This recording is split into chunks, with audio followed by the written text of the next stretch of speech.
Bueno, el balance que hace la asociación a nivel judicial es, como ya saben la mayoría de ustedes, que presentamos una demanda contra el Estado español ante el Tribunal de Derechos Humanos en Estrasburgo. Es la última etapa que nos queda por recorrer en el tema de la depuración de responsabilidades.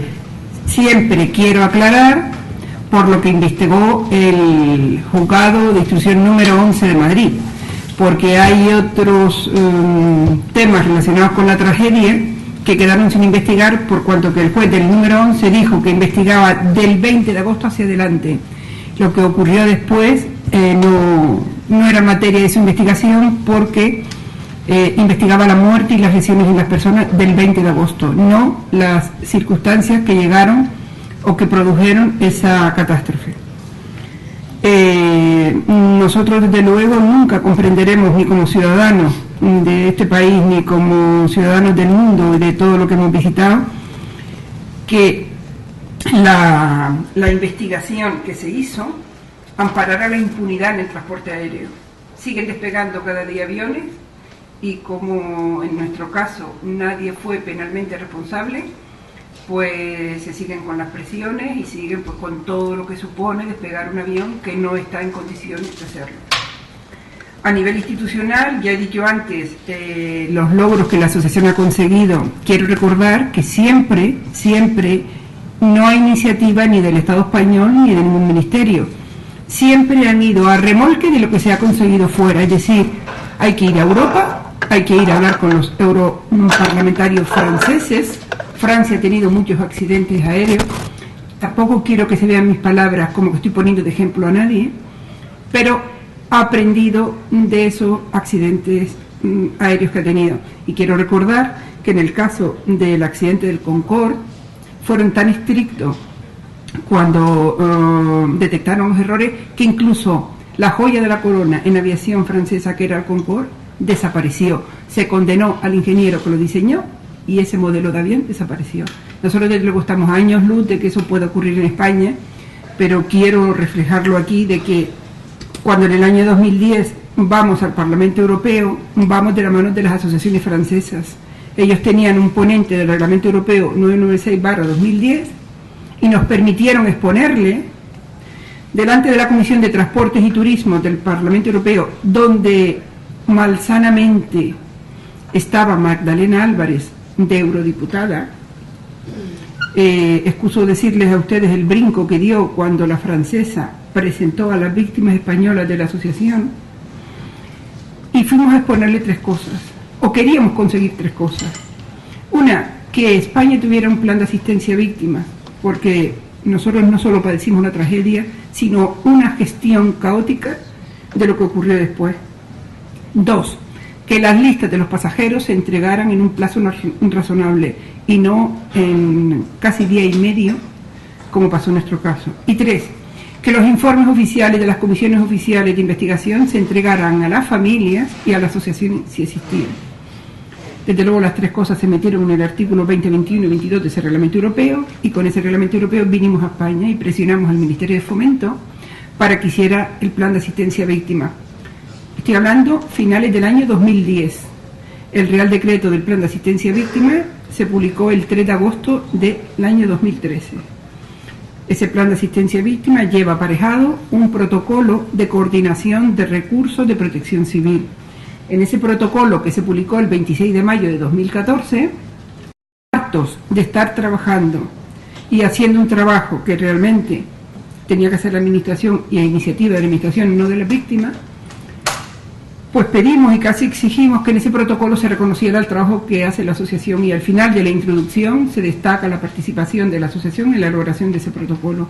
Ahí queda, porque al final lo que también nos hemos dado cuenta, que hay que dejar rastro de lo que hacemos, porque aquí mucha normativa y mucha tal, pero a la hora de la verdad pues debe ser que se aturullen, no lo tienen a mano, y entonces al final pues no se gestiona como se debiera. También he dicho de que el estatuto de la víctima del delito que está tramitando el Ministerio de Justicia se presentó el 29 de julio, se aprobó por el Consejo de Ministros el 2 de agosto y está en trámite parlamentario. ¿Qué era lo que queríamos que nos metieran ahí? Bueno, pues es estatuto de la víctima del delito. Nada o casi nada que ver con un accidente aéreo y con una tragedia aérea. Pero es que resulta que después del 20 de agosto, en el mismo hotel auditorio donde estaban esperando que se identificaran a las personas, pues aparecieron los despachos americanos y se pusieron en connivencia con los despachos españoles y casi obligaban a firmar contratos en inglés a gente que lo único que estaba haciendo era llorando y destrozada, porque lo único que querían era que le entregaran a la persona que había fallecido en el avión. Como consecuencia de eso, la asociación estuvo casi a punto de desaparecer en el primer año, porque uno de esos abogados, cuando vio que el negocio que tenía preparado se le vino abajo, pues nos ha frito a demanda. Hasta 4 demandas hemos tenido que afrontar de ese primer año de vida de la asociación, y bueno, las ha ido perdiendo. Entonces, en este estatuto de la víctima del delito, lo que se regula en el artículo 8 es que si vuelve a ocurrir una tragedia, aquí no se acosa por ningún profesional a la familia hasta pasados 30 días. Aunque siempre el reto ha sido que fueran, nosotros no somos menos que los americanos, y en Estados Unidos son 45 días. Seguiremos insistiendo para que en el trámite parlamentario, cuando nos escuchen allí en la Comisión de Justicia, convencerlos de que tenemos que estar en eso, por lo menos a nivel americano, y que sean 45 días. Si a alguien le ocurre una cosa de esta y libremente quiere contratar un servicio, que lo contrate, pero lo que no puede hacerse es venir a acosar, a engañar, a mentir, y verte no como una víctima de lo que está haciendo y como una persona que está padeciendo, sino verte que tienes aquí el euro en la frente y que lo que seguro vas a, en lo que tus honorarios seguro que los vas a cobrar, porque esa persona poco mucho algo va a cobrar.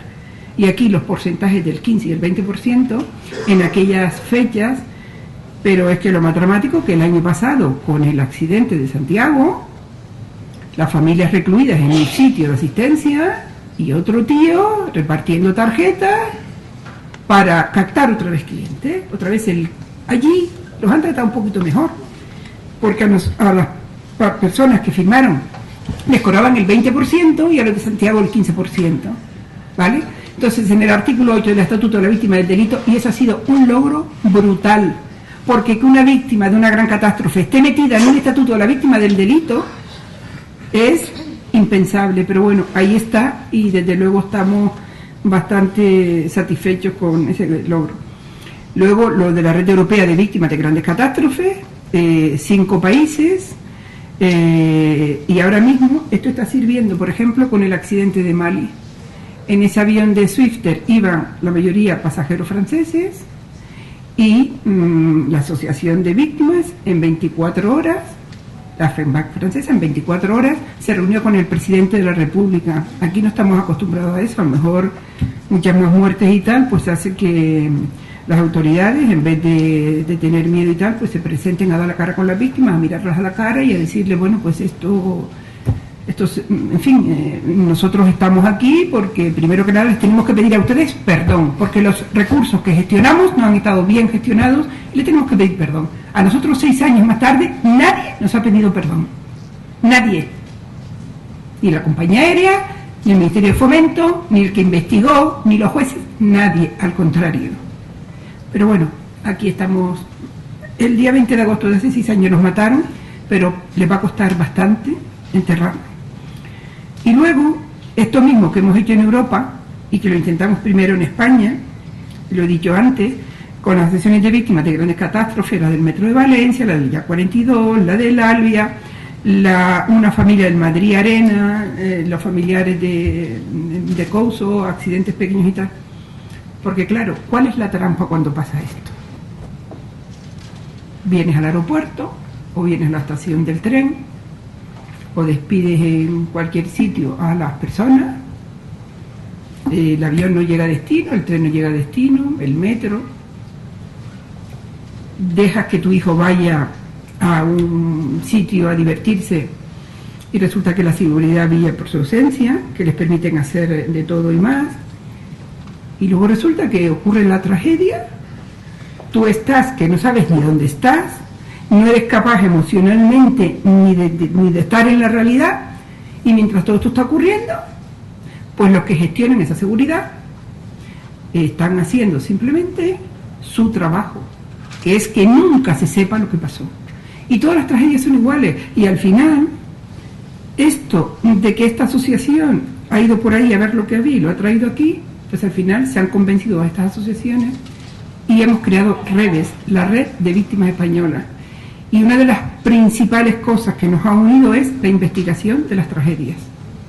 España está a años luz de que la investigación de las tragedias del transporte estén con un mínimo de requerimiento, un mínimo de requerimiento de que se ajusten a lo que los ciudadanos desde luego esperamos. También pertenecemos al grupo de asociaciones de víctimas a nivel internacional. El presidente de esta asociación, Hans Efraínsson, con 91 años, murió en octubre del año pasado, estuvo en la Asamblea General de la OASI, murió feliz porque llevaba 31 años, desde 1983, luchando porque su hija se subió en el vuelo Korean Airlines 007 en julio de 1983. Ese vuelo hacía Nueva York-Seúl y ese avión se adentró en territorio ruso y los rusos lo derribaron. Es decir, que lo que ha pasado con el avión de Ucrania ha pasado otras veces aquí. Al final la aviación comercial se ha convertido en un juego de intereses donde prima el que más poder tiene en ese momento. Este hombre ha dejado descabezada el grupo de asociaciones de víctimas y estamos intentando pues que todo el trabajo que se estaba haciendo pues que no caiga en el olvido, porque conseguimos una cosa muy importante. La OASI es la Organización Mundial de Aviación Civil y es una organización que se mantiene con el dinero de los países, y las víctimas de accidentes aéreos conseguimos en el año 2010 nada más y nada menos que la presidenta de la NTSB norteamericana, que es el organismo que investiga los accidentes aéreos, que tiene un prestigio, investiga más del 80% de los accidentes y de las tragedias en el mundo, aéreas sobre todo. Conseguimos su apoyo y conseguimos 4 puestos de observadores en la OASI. Y nosotros, la OASI son 191 países que la componen, y nosotros desde luego no vamos a perder, y sobre todo por la memoria de Hans y porque es muy importante estar ahí, no vamos a perder el poder seguir trabajando en la OASI. Y luego hay 2 temas especialmente sangrantes, y yo quiero decir lo siguiente. La CIAIAC, que le sonará chino a todos, es la Comisión Oficial de Investigación de Accidentes e Incidentes de Aviación Civil. La CIAF es la Comisión Oficial de Investigación de Accidentes Ferroviarios. Y la Marítima es que no he logrado ni aprenderme el nombre. Son 3 comisiones oficiales que dependen del Ministerio de Fomento. Y yo voy a hablar de la CIAIAC. La CIAIAC es una comisión oculta, transparente, que la mayoría de las familias se enteran que existe cuando pasa la tragedia nuestra, y se presentan ahí a investigar lo que había pasado. El informe final de la CIAIAC que hace de nuestra tragedia empieza por no reconocer los errores de lo que ocurre. Y tenemos clavado en el alma lo que pone en la página 18 de ese informe A32/2008. Pone que el certificado de aeronavegabilidad del avión se presentó por Spanair el 22 de julio de 2008. Ese día, el certificado de aeronavegabilidad, el permiso de circulación del avión, por así decirlo, vencía. Pero es que el avión llevaba 3 años volando con averías diferidas, que en aviación es que el avión puede seguir volando, pero que esas, averías no le impiden volar. Y la CIAIAC se queda tan tranquila y dice que no lo pudieron inspeccionar. Uno de los grandes fracasos también de este accidente es que la AESA, la Agencia Española de Seguridad Aérea, se crea por un decreto de febrero de 2008, pasa nuestro accidente y se constituye en octubre del 2008. Resulta que nosotros, pensando que la Agencia Española de Seguridad Aérea, que presionamos para que eso pasara, nosotros pensando de que se iba a poner mínimamente a nivel europeo con una plantilla de inspectores, y lo que hace es heredar lo que había, mismo perro con diferente collar. Y claro, ya es un hartazgo tan grande, ya es un conocimiento tan profundo del sistema, de cómo actúa, de los mecanismos de defensa que tiene, que nosotros lo que empezamos a investigar ahora sí ya, quién la compone, cómo actúan, tal. De hecho, incluso la asociación, estando la investigación abierta en el juzgado número 11, fuimos a hablar con ellos y fuimos a decirles lo que habíamos descubierto. Y resulta que, tontos de nosotros, cuando le dijimos lo que habíamos descubierto, en vez de... es que no nos entendieron. Que no nos entendieron. Sigues investigando y te das cuenta que el anterior ministro de Fomento eran 12 miembros, los redujo a 8. Porque así era mejor, en fin, podían trabajar mejor. Vocales de la CEIAC. Y esta ministra el año pasado, la primera vez que vino, dijo que iba a ampliar la CEIAC en 3 personas, iba a meter un piloto que no había, piloto, la misma CEIAC que le echa la culpa a los pilotos cuando se estrella un avión, un controlador aéreo, no tenían controladores aéreos, y un ingeniero en aeronáutico, porque además es el coto de los ingenieros aeronáuticos. Y resulta que, claro, como se tardó tanto entre lo que lo anunció y lo que luego lo pudo llevar a la práctica, al final los recortes de la crisis le permitieron hacer solo ampliar la CEIAC en una persona. Y nombra a una persona que es ingeniero en aeronáutico, que es controlador aéreo y que es piloto. Pero este piloto resulta que lo habían echado de la compañía en la que volaba. Dejó un avión en tierra, se negó a volar el avión y la compañía lo echó. Cuando esa compañía firma un convenio, readmite a una serie de pilotos y lo readmite a este hombre. Este hombre fue nombrado en noviembre del 2013, no ha llegado a 5 meses como vocal de la CEIAC. No ha llegado a 5 meses. La única persona con cualificación profesional real, práctica, de saber lo que está ocurriendo. Aparte de que lo aburren, porque lo primero que le dicen es que cómo está volando, que cómo va a investigar. Lo aburren y dimite, y ha dimitido en el mes de abril. O sea, nuestra esperanza de que alguien se metiera allí y empezara a poner orden, tirada por los suelos. Otra vez el contador a cero. Y saben, de los 9 miembros que tiene actualmente la CEIAC, profesores universitarios, jubilados. Yo no tengo nada en contra de los jubilados, pero el transporte aéreo, desde luego, es una cosa que está viva, que cambia constantemente, que evoluciona constantemente. Una persona que se jubila y que sale del mercado de trabajo va a tener menos posibilidades de reciclarse, menos posibilidades de formarse y todo lo que ustedes quieran. Entonces, nosotros, digo públicamente aquí, y por favor, cójanlo ustedes los medios de comunicación, como ciudadanos, pedimos y exigimos que el Ministerio de Fomento haga público el informe de compatibilidad de los 9 miembros de la CEIAC. Si este se ha alargado porque era incompatible trabajar como piloto, que se larguen los profesores universitarios que no aportan nada, que se larguen los jubilados y que se largue incluso algún consultor que no puede estar utilizando aquello para lo que no debe. ¿Vale? O sea, exigimos y pedimos, y lo pediremos por escrito, la asociación se compromete, aunque sea 6 años más tarde, a que la CEIAC publique esas personas, esos 9 vocales que están ahí, que publiquen si son incompatibles con la labor que realizan y ser vocal de la CEIAC, porque un accidente aéreo tiene muchos intereses. Tiene el accidente tiene los intereses del avión, del modelo del avión, de la marca del avión, de los componentes del avión, de las autoridades que otorgan licencias, que dan certificados, que permiten que el avión vuele. Y desde luego no se puede hablar de independencia cuando tú en el ministerio tienes a quien otorga las licencias al operador para que vuele los aviones, al que otorga la licencia a los pilotos, a los mantenimientos, el que da el permiso para que el avión circule. Si estos se equivocan todos, como en el nuestro, el certificado de habilidad, da igual, está la CEIAC al final y lo va a exonerar de responsabilidad. No estamos acostumbrados en España que el negligente se presente donde debe y que pague por ello. Es que tienen que pagar por ello. Es que a nosotros nos han destrozado la vida. Y los culpables de esta tragedia, lo diré un año y otro más, están vivos. Y esto sigue latente en el sistema del transporte aéreo en España.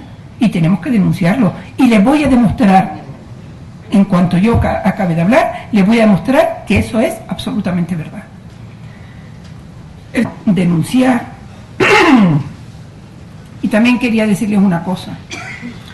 El accidente de Mali, lo he dicho antes, tiene una cosa en común fundamental que ya es pública. Las cajas negras del avión de Mali estaban dañadas antes del accidente, según ha dicho la BEA francesa. La BEA es la CIEJAC francesa. Tiene algunas otras connotaciones más, pero que bueno, que ustedes se enterarán por la prensa, y connotaciones o relaciones con nuestro MD82. La cortina que se hace cuando se filtra las voces de cabina de nuestro accidente ocultan que la segunda caja negra también estaba dañada.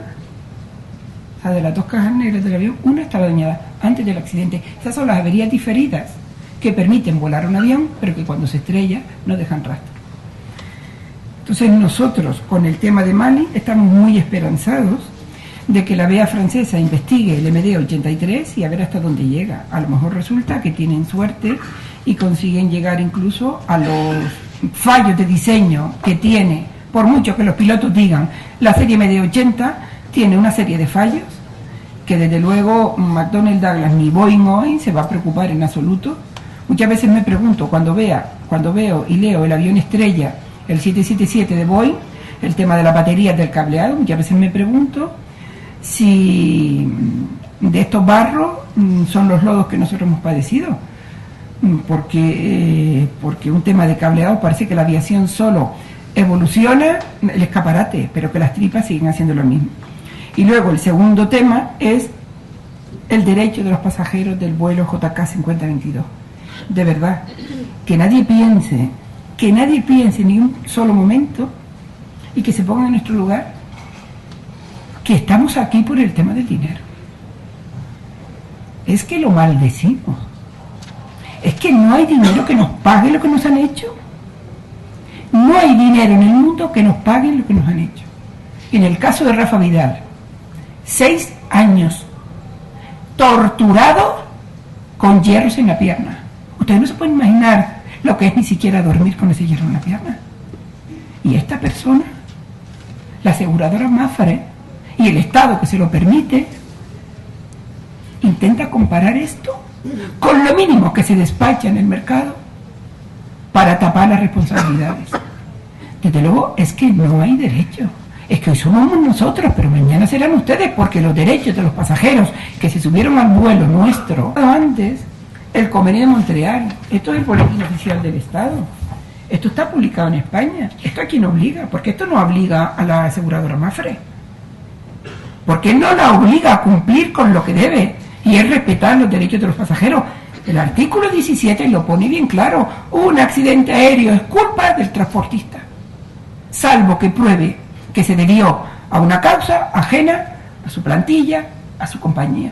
Pero esto es lo que estamos clamando en el desierto. Esto no es un zoco árabe, esto no es una subasta pública.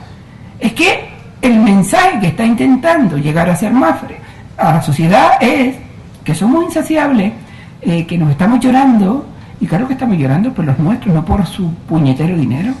Lo que nosotros no vamos a permitir es que su cuenta de resultados engorde, y lo van a entender perfectamente, con esta tragedia.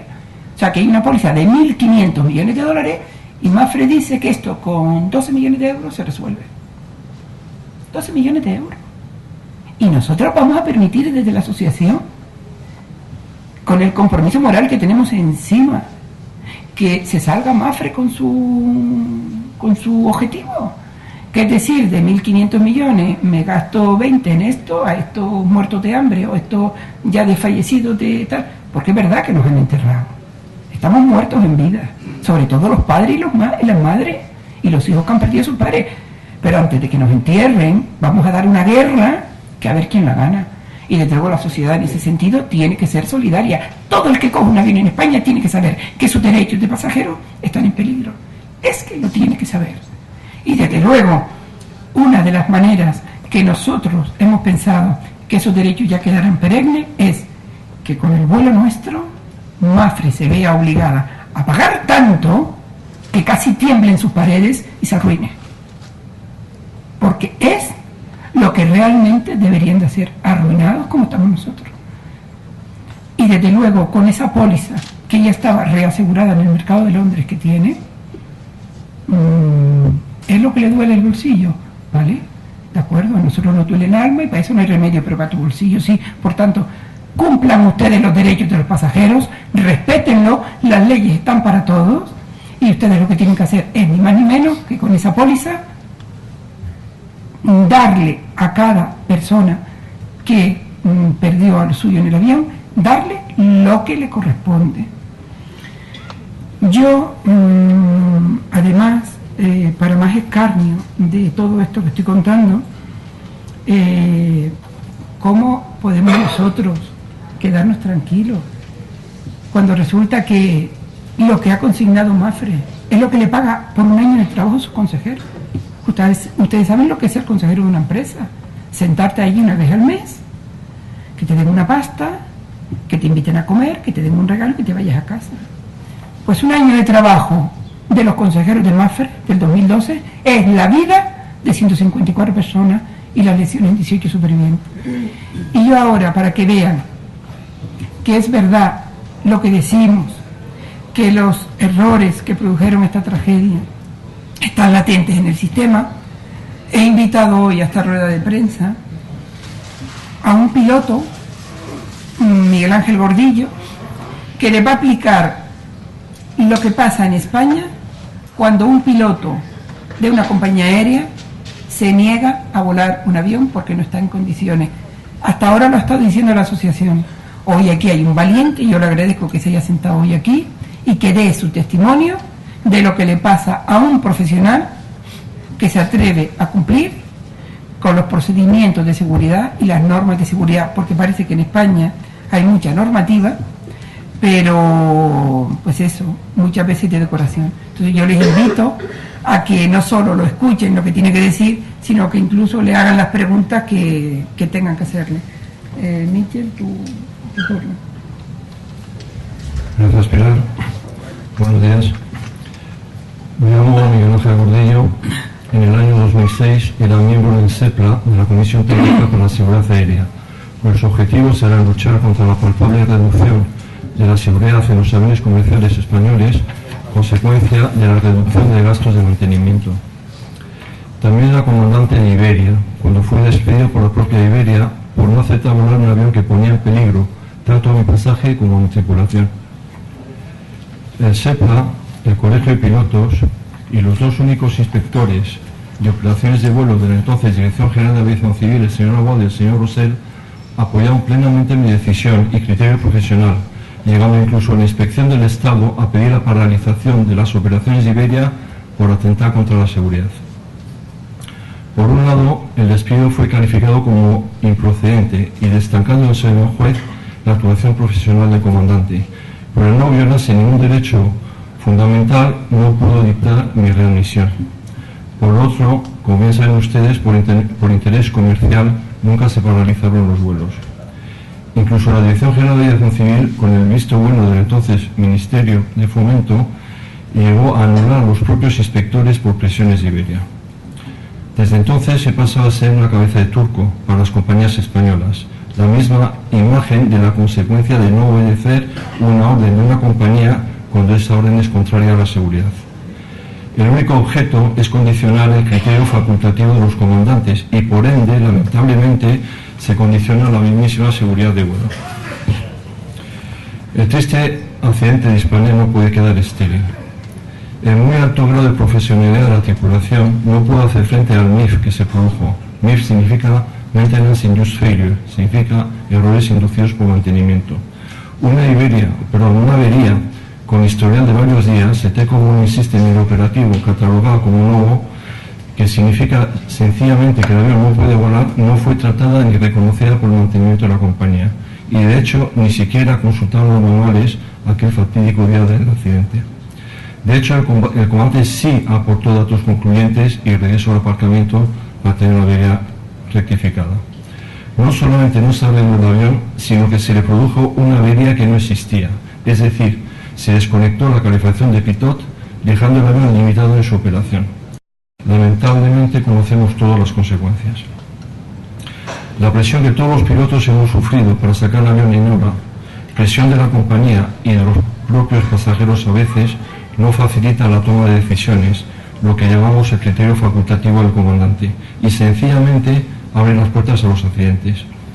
El Ministerio actual de Fomento se desentiende de esas presiones y considera que son asuntos internos de las compañías, como el hecho de mi propio despido por una actuación que emanaba de las direcciones de aviación civil, de los manuales propios de la compañía y de la norma aeronáutica mundial.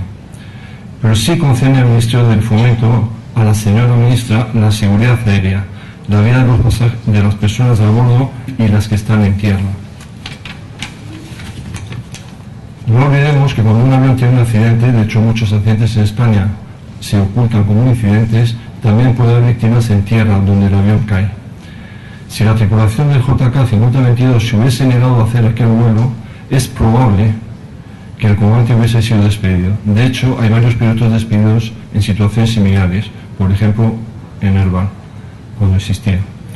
Si en aquel entonces, en el año 2006, Fomento hubiese seguido las recomendaciones de los dos únicos inspectores de operaciones de vuelo, quizás habría evitado este trágico accidente. Fomento es quien debe exigir la seguridad por encima de todo. Esa es su obligación. El propio gobierno debe exigir cambios legales para que un comandante no tenga miedo a ejercer su criterio profesional. Se debe de considerar nulos y no improcedentes todos aquellos despidos en los cuales queda demostrado que la decisión del comandante era correcta. La ciudadanía, ustedes, deben de exigir al gobierno estos cambios. Por favor, que este accidente, el cual se recuerda hoy, sirva para cambiar algo. Y porque mientras existan cabezas de turco, la seguridad aérea estará condicionada. Un abrazo muy fuerte a todas las víctimas. Muchas gracias. Pues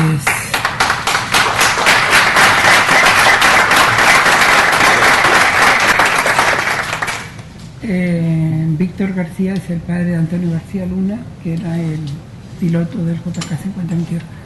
Pues miren, si tienen alguna...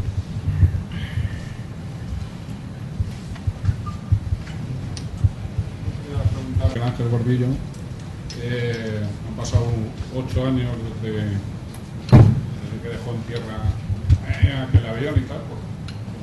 Quiero que me comente un poco cuál es su visión de si las cosas han cambiado mejor en estos 8 años o siguen estando como estaban. Mi opinión subjetiva es que no han cambiado las cosas. A los pilotos se les sigue negando información técnica de los aviones y siguen estando presionados por precisamente ese mantenimiento de cabeza de turco o cabezas de turco. Por ejemplo, hay compañías como Siberia que no dan a los pilotos la información de las averías repetitivas. Hay averías que se camuflan, es decir, una avería tiene un tiempo para arreglarse. Todos los sistemas de los aviones son redundantes, tienen dos elementos, para permitir el fallo de uno. Y el tiempo que se utiliza para arreglar o permitido para volar el avión con solo un elemento se basa en la probabilidad de fallo del elemento que queda. Hay averías que sencillamente no pueden volar ni un minuto, otras que pueden volar 3 días, otras 10 días. Cuando acabe ese plazo, de forma extraordinaria se puede hacer una ampliación de diferido, que permite volar de forma, como digo, excepcional 10 días más, 3 días más, lo que sea. ¿Cuál es el proceder de muchas compañías? El proceder es que cuando acaban los 10 días, si no se ha podido arreglar, vamos a prolongar otros 10 días más. Y cuando arreglan esos 10 días más, se pone la avería ha sido arreglada, cuando no ha sido así. En Estados Unidos se pena las falsificaciones en los partes de vuelo. Aquí, sencillamente, la avería no ha sido arreglada, viene la siguiente tripulación, coge el avión, sorpresa, la avería vuelve a fallar. Iniciamos un diferido, otros 10 días, una ampliación. A cabo de los 20 días, otra vez lo mismo, hasta que se tercia, por intereses, no sé, en el momento que viene el avión a estar más tiempo en un hangar, se arregla la avería. O sea, mi opinión personal es que las averías, los problemas que tienen los pilotos en el despacho de vuelo, de falta de información cuando las requieren y las presiones que sufren, reduciendo los tiempos en las escalas y viendo que si toma una decisión en contra de la compañía les puede costar la cabeza, como ha sido mi caso, y no hay forma de volver a otra compañía porque estás marcado, se acaba su vida profesional. Muchos pilotos tienen familia y tienen que decidir. Evidentemente uno piensa que nunca le va a pasar nada, pero de vez en cuando, por desgracia, se suceden las condiciones que producen el accidente. Yo creo que la clave es que los pilotos tengan toda la información y el tiempo necesario para tomar una decisión profesional, y que su decisión profesional sea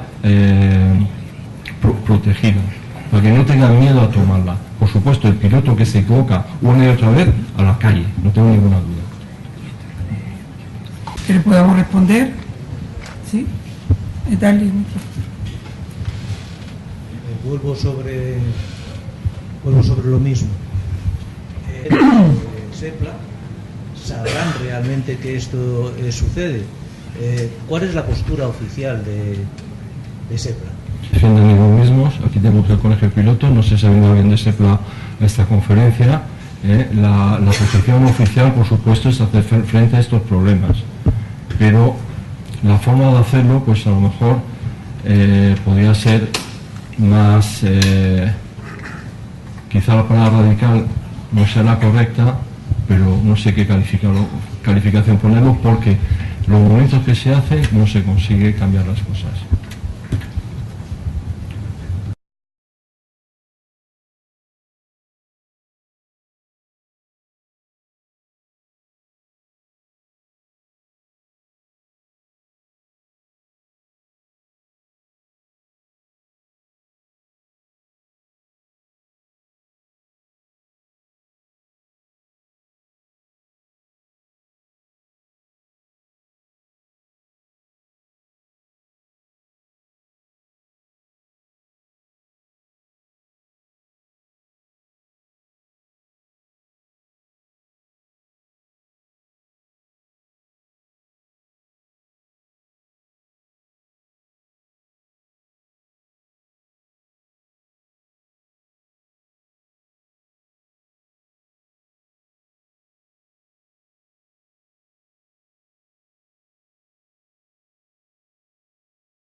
Birds fly,